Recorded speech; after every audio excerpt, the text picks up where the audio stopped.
Let's see, 1988 in Chicago. I was a freshman in university, downtown Chicago, a place called Columbia College, and on my lunch break, I would go to a record store called Imports, Etc., kind of a old school, it's non-existent at the moment, record store, defunct, but for the time it was one of the top, 3 in Chicago, which was 2 blocks from my school. So I would go there in between lunch and classes and stock up on things, and it turned out after a few visits that the wall in the store that I liked was Derek's wall. Back when, a DJ would kind of have a little area of a wall in a shop that was theirs for selections, and I would just gravitate to that one, and from there we just started chatting it up, and we were both still living at our parents' at that time, and after becoming friends through Imports, Etc., his work, we ended up doing a couple gigs together, and eventually we got our first apartment away from the parents together, along with 2 other Chicago DJ producers.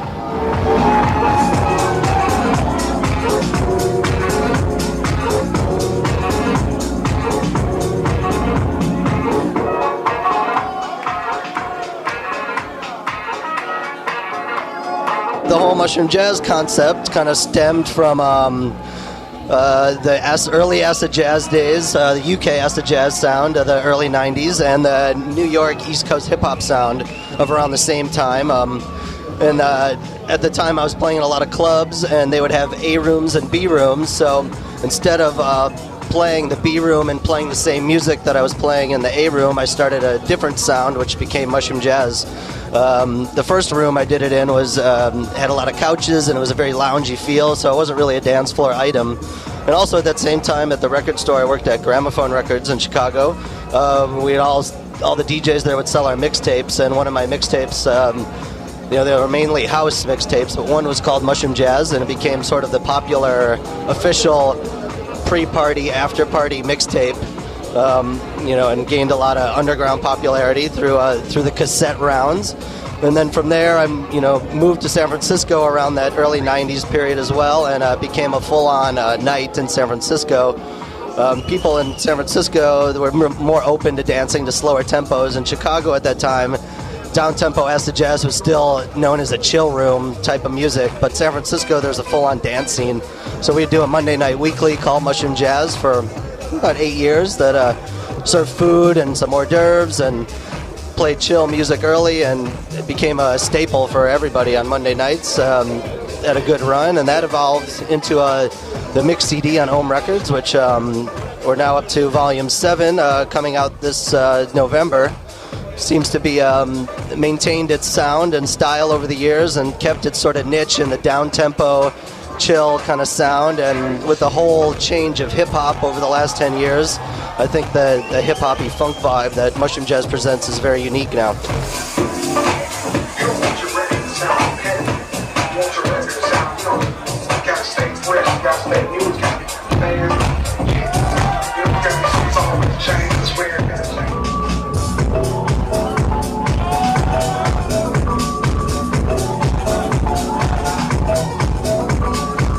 My first release, which was a record called Mood on KMS Records in Detroit, Kevin Saunderson's label. It was Derek Carter. It was kind of through his connects. Derek was good friends with Chez Damier at the time, and he had a couple records come out on KMS.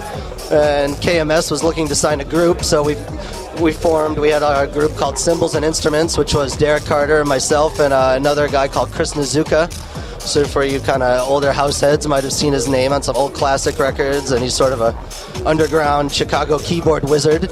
So yeah, we formed Cymbals and Instruments and had a couple releases on KMS, and we kind of thought it was going to lead to an album deal and a bunch of other bigger things, but sort of didn't really do too much financially, but it did get us a lot of recognition.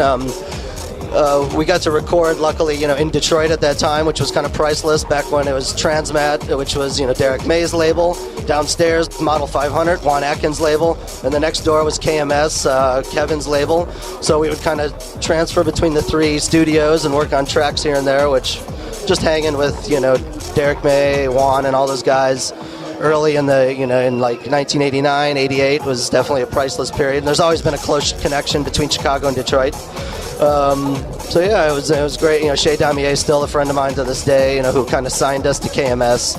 And that song got us our first gigs on the West Coast, because Mood, the ambient version of Mood, which was on there, was a very big play in San Francisco by the Hardkiss brothers, which kind of gave Derek and I a boom on the West Coast just through, that track.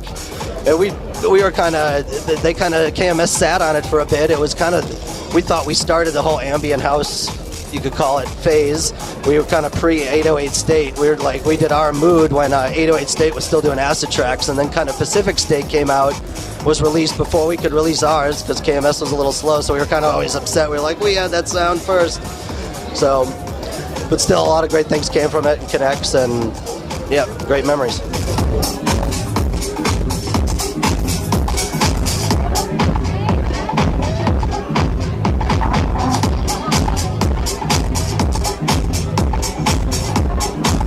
In terms of my career, I think mixed CDs I find are very priceless, especially now in this day and age when there's no more mixed CDs really. So I think I've done about 14 or 12 mixed CDs to date, starting with, what was the first one called? I can't even remember now. Seasons, I want to say. Yeah, with the Maple Leaf. In terms of production-wise, I think one of my biggest tracks of my period of track making is Dream Machine, a track I did on my album with a guy named Sean Hayes. And it seems to become a staple in a lot of people's listening selection, not only house, but kind of all genres. So in terms of the number one requested tune when I play places that people always want to hear, and I'm so grateful for it, is Dream Machine he was my neighbor at the time, Sean Hayes. He was kind of in the new folk scene in San Francisco, a very non-electronic artist, and came together, produced that track, and the rest is history.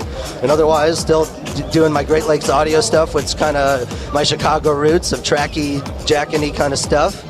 And then I'm starting Mushroom Jazz Records this month as well, which is going to be releasing more of the Mushroom Jazz style music, a lot of slower 100 beat per minute style stuff, and the production continues.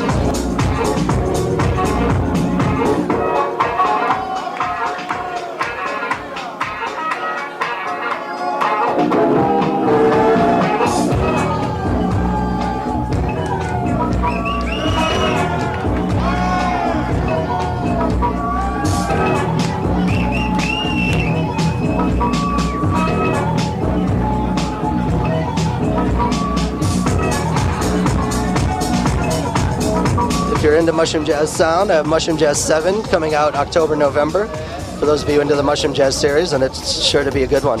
And happy to be in Brazil, muito obrigado, and I enjoyed here.